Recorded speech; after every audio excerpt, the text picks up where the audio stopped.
আসসালামু আলাইকুম, সবাই কেমন আছেন? আলহামদুলিল্লাহ, আমি আল্লাহর অশেষ রহমতে অনেক ভালো আছি। সবাইকে পবিত্র ঈদুল আজহার শুভেচ্ছা। এই তো আমাদের কুরবানির গরু কাটাও হয়ে গিয়েছে, কিন্তু মস্ত বড় একটা বিপদ আমাদের উপর দিয়ে চলে গেল। গরু জবাই করার পরেই আবার আমার অন্য চাচুদের গরু জবাই করতে গিয়ে আমার একটা চাচু অনেক হাত কেটে গিয়েছে, আর আমার চাচু অনেক অনেক হাত কেটে গিয়েছে অনেকগুলো। সেজন্য আমাদের একটু গরু কাটতে কাটতে লেট হয়ে গিয়েছে আজকে। আর এই তো আমার আব্বু, কাকা, তারপর আমার ভাইরা সবাই মিলে এখন কাটাকুটি করতেছে। আমার যে চাচুটাই সবচেয়ে বেশি জানে বা করে, সেই চাচুটাই আজকে হাত কেটে বসে আছে, সেজন্য আমাদের একটু লেট হয়ে গিয়েছে।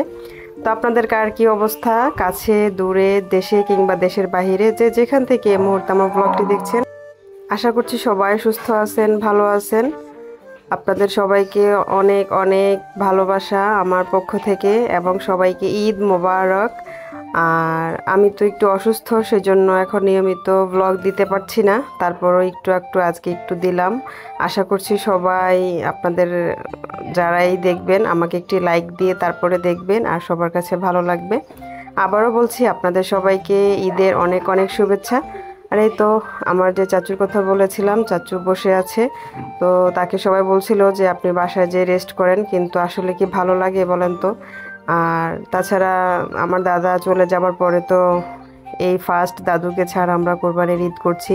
তো এমনি তো সবার মন খারাপ, আব্বুর, চাচুদের সবার মন খারাপ, ভাইয়াদের সবারই মন খারাপ। তার উপরে আবার আমার চাচুর উপরে দিয়ে এত বড় একটা বিপদ চলে গেল। তো তারপরে আর এই তো কি করার, একটু লেট হয়েছে এই যা আর কি। তারপরে আমরা বাসায় মাংস নিয়ে চলে এসেছি। আর আমাদের সব সময় আমার দাদা যখন ছিলেন তখন থেকেই আমাদের একটা গরু দিয়ে কোরবানি দেওয়া হতো। তো এখন দাদা চলে যাওয়ার পরও আমার আব্বুরা যে 5 ভাই, তারা সবাই একসাথে মিলে একটা গরু জবাই দেয়। আর এই তো আমাদের সব কিছু ওইখান থেকেই, মানে একদম রাস্তার মাথা থেকেই সবাইকে মাংস দিয়ে দেয়া হয়। যেসব গরিব মিসকিনরা আছেন তাদের সবাইকে রাস্তা থেকে দিয়ে এসে তারপরে বাসায় নিয়ে আসা হয়। আর এই তো বাসায় আনার পর আমার আম্মু রান্না অলরেডি বসিয়ে দিয়ে দিয়েছে, আর আব্বু এসে এখন সব কিছু করতেছে আমাদের সব বোনদেরকে দেওয়ার জন্য। আসলে আমাদের সবারই শ্বশুরবাড়িতে কোরবানি দেওয়া হয়, কিন্তু তারপরেও আমার আব্বু সবাইকে মাংস দিয়ে দেয়। আর আমার আব্বু এটা বলে যে কোরবানি দিলেই যে মাংস দেওয়া যাবে না, এটা কীরকম কথা? আর আমার মেয়েরা ছাড়া আমার কে আছে?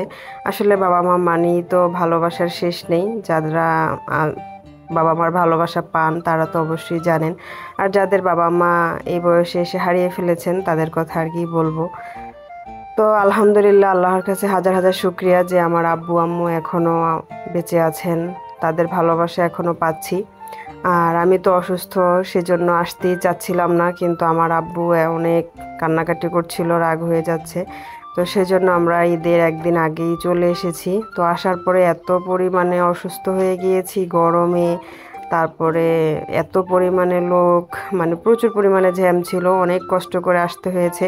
তো আমি সেগুলো আর ভিডিও করতে পারিনি। আর মানে এত পরিমাণে লোক যে লঞ্চে আসতে গেলে যে কি পরিমাণে প্যারা থাকে, যারা আসেন শুধু তারাই বুঝবেন। তো আমি আসার পরে গরমে একবারে ঠান্ডা লেগে অবস্থা খুবই খারাপ। তো সেই জন্য আর এতদিন কোনো ব্লগ দেইনি, আপনাদের সাথে শেয়ার করতে পারিনি। আর আমি দেশে আসার পরে কোনো ভিডিও করতে পারিনি, এইটুকু আমার একটা বোন আমাকে করে দিয়েছিল। তো সেইটুকুই আজ আপনাদের সাথে শেয়ার করলাম। তো সবাই সুস্থ থাকবেন, ভালো থাকবেন। আজকের মতো এখানেই বিদায় নিচ্ছি। আমি লাকি। আল্লাহ হাফিজ, আসসালামু আলাইকুম।